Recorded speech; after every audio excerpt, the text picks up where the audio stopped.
Who is your life coach? My life coach भगवान श्री कृष्ण।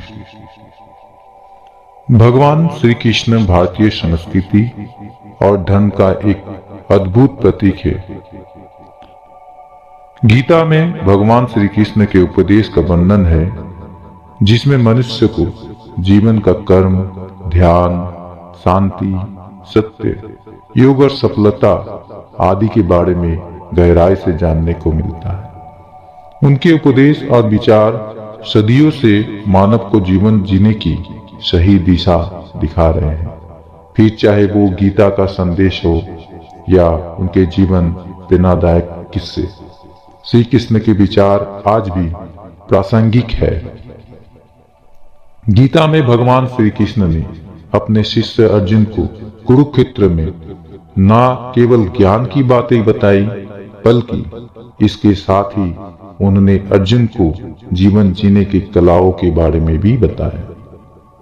भगवान श्री कृष्ण ने अपने वचनों और अलौकिक ज्ञान के आधार पर संसार को धर्म और सत्य के मार्ग पर चलने के लिए प्रेरित किया, जो आपकी सुख, शांति, सत्य और धर्म के मार्ग पर चलने के लिए प्रेरित करेंगे। भगवान श्री कृष्ण ने महाभारत युद्ध के दौरान गीता के ये उपदेश अपने प्रिय शिष्य अर्जुन को दिए थे।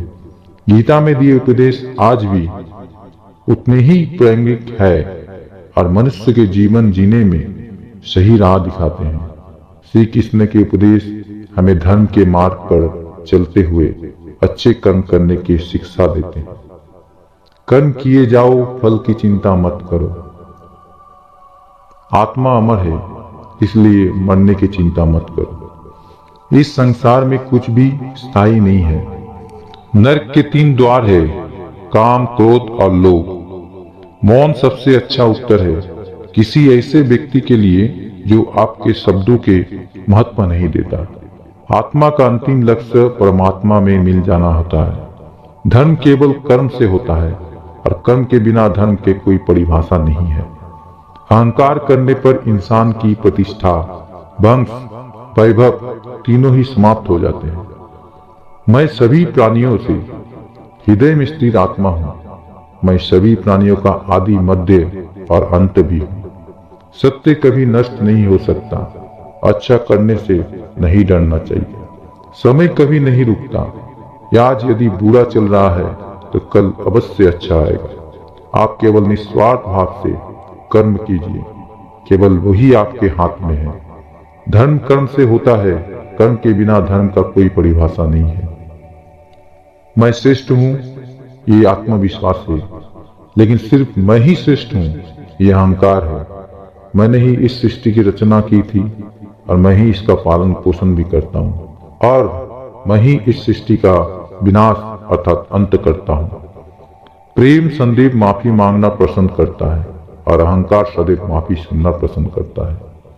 जो मार्ग ईश्वर ने आपके लिए खोला है, उसे कभी भी कोई बंद नहीं कर सकता। मनुष्य का जीवन केवल उसके कर्मों पर चलता है। जैसा कर्म होता है वैसा उसका जीवन होता है। लोग अक्सर सच कहने से बचते हैं या डरते हैं, पर सत्य कभी छुप नहीं सकता है और ना ही कभी मिट सकता है। कितना भी छुपा लो, पर सच तो उजागर होके ही रहेगा। अहंकार से इंसान की प्रतिष्ठा, वंश, वैभव तीनों की समाप्त हो जाती है। आत्मा अमर है, इसलिए मरने की चिंता कभी मत करो। मैं ही इस सृष्टि का रचना करता हूँ, मैं ही इसका पालन पोषण करता हूँ और मैं ही इस सृष्टि का विनाश भी करता हूँ। जब संसार में धर्म की हानि और अधर्म की विजय होगी, तब मैं इस पृथ्वी पर अवतार लूंगा। मैं कल की बन के अवतार लूंगा। शांति से भी दुखों का अंत हो जाता है और शांत चित्त मनुष्य की बुद्धि शीघ्र ही स्थिर होकर परमात्मा से युक्त हो जाती है। आत्मा का अंतिम लक्ष्य परमात्मा से मिलने होते हैं। मौन सबसे अच्छा उत्तर है ऐसे व्यक्ति के लिए जो आपके शब्दों के महत्व नहीं देते हैं। जो बात सच पर आधारित हो, उसे करने या कहने और मानने से कभी नहीं डरना चाहिए। इच्छा पूरी नहीं होती है तो क्रोध बढ़ना, और इच्छा पूरी होती है तो लोभ बढ़ना। इसलिए जीवन की हर स्थिति में धैर्य बनाए रखना चाहिए। धन केवल रास्ता दिखाता है, लेकिन मंजिल तक तो कर्म ही पहुंचाता है। वो जो सभी इच्छाओं त्याग देता है, मैं और मेरा की लालसा तथा भावना से मुक्त हो जाता है, उसे शांति प्राप्त होनी चाहिए। श्री कृष्ण ने कहा है, अगर तुम्हें किसी ने दुखी किया है तो बुरा मत मानना। लोग उसी पेड़ पर पत्थर मारते हैं जिस पर ज्यादा मीठे फल होते हैं। स्वार्थ से रिश्ते बनाने की कितनी भी कोशिश करो वो भी नहीं बनता, और प्रेम से बने रिश्तों को कितना भी तोड़ने की कोशिश करो वो कभी नहीं टूटता। यदि व्यक्ति शिक्षा से पहले संस्कार, व्यापार से पहले व्यवहार और भगवान से पहले माता पिता को पहचान ले तो जीवन में कभी कोई कठिनाई नहीं आएगी। समय कभी किसी के लिए नहीं रुकता।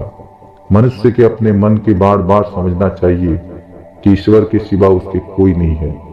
मनुष्य को हर परिस्थिति में शांत और धीरज बनाए रखना चाहिए, क्योंकि वही उसे महानता की ओर ले जाते हैं।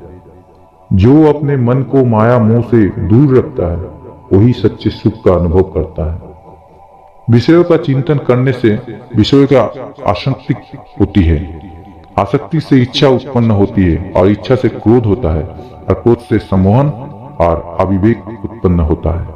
जो कुछ हुआ अच्छे के लिए हुआ, जो हो रहा अच्छे के लिए हो रहा, जो होगा वो भी अच्छे के लिए होगा। मेरे लिए तो कोई घृणित नहीं है और ना ही कोई प्रिय, और ना ही कोई निर्धन है और ना ही कोई धनी। बस जो भक्ति भाव से साथ मुझे याद करते हैं, मैं उनका ही हूं और वो मेरे। आई वही है जिसमें आई विश्वास करते हैं। आपने वो जाने जो कृष्ण बोलते हैं। आप वही हैं जिसमें आपके विश्वास करता हूं। आप वो बन जाते हैं जो आप मानते हैं कि आप बन सकते हो। अगर तुम अपना कल्याण करना चाहते हो तो सभी तरह के उपदेश, सभी धर्मों को छोड़कर मेरी शरण में आ जाओ। मैं ही तुम्हें मुक्ति प्रदान करूंगा। जिस इंसान को चारों तरफ से नकारात्मक लोग रहते हैं, उस इंसान को अपने लक्ष्य को भटक जाते हैं। स्वयं पर विश्वास रखो, क्योंकि आत्मविश्वास से ही असंभव भी संभव हो जाती है।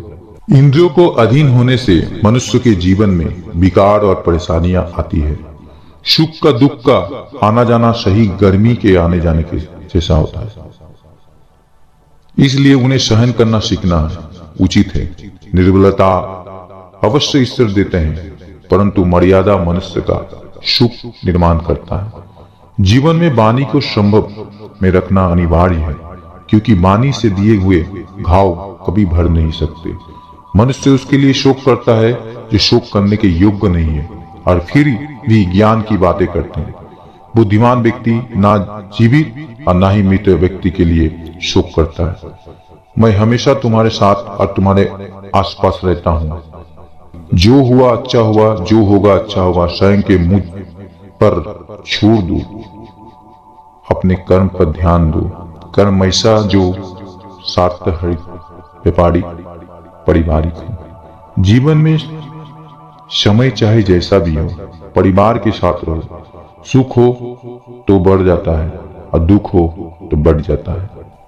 आपके कर्तव्य पथ से हट जाना मूर्खता है, क्योंकि इसमें ना तो तुम्हें स्वर्ग की प्राप्ति होगी और ना ही तुम्हारी कीर्ति बढ़ेगी। श्री कृष्ण कहते हैं, सत्य ईश्वर की कृपा से मिलती है, परंतु कुसंगति में पड़ना मनुष्य के अपने ही हाथों में होता है। कर्म का फल व्यक्ति को उसी तरह ढूंढ लेता है जैसे कोई बछड़ा सैकड़ों गाय से बीच अपनी मां को ढूंढ लेती है। इस संसार में कुछ ही स्थायी नहीं है। मैं सभी जीवों में विद्यमान हूँ। मैं चींटी में भी विद्यमान हूँ और हाथी में भी विद्यमान हूँ। मेरे भी कोई जन्म हो चुके हैं, तुम्हारे भी कई जन्म हो चुके हैं। ना तो मेरा अंतिम जन्म है और ना ही ये तुम्हारा अंतिम जन्म है। व्यक्ति कर्म करते से कभी छुटकारा नहीं पा सकता, इसलिए तुम्हें हमेशा कर्म करते रहना चाहिए, क्योंकि व्यक्ति कर्म के बिना तुम्हारे शरीर का निर्वाह भी नहीं कर सकता। परिवर्तन की संसार में स्थायी है, इसलिए परिवर्तन से भयभीत नहीं होना चाहिए। जो लोग दूसरे को सहायता करता है, ईश्वर की सहायता करती है, वो ये संसार में सबसे बड़े होते हैं। जब ये संसार की स्थायी नहीं है, तो संसार की कोई वस्तु कैसे स्थायी हो सकती है। आत्मा शरीर को वैसे ही छोड़ देता है जैसे मनुष्य पुराने कपड़े को उतारकर नए कपड़े धारण कर लेते हैं। मन शरीर का हिस्सा है, सुख दुख एहसास करना आत्मा का नहीं, शरीर का काम है। मान अपमान, लाभ हानि, गम और खुशी सब मन का एक खेल है। जय Shri Krishna. Krishna is your life coach and Lord Krishna is our my life coach. Thank you.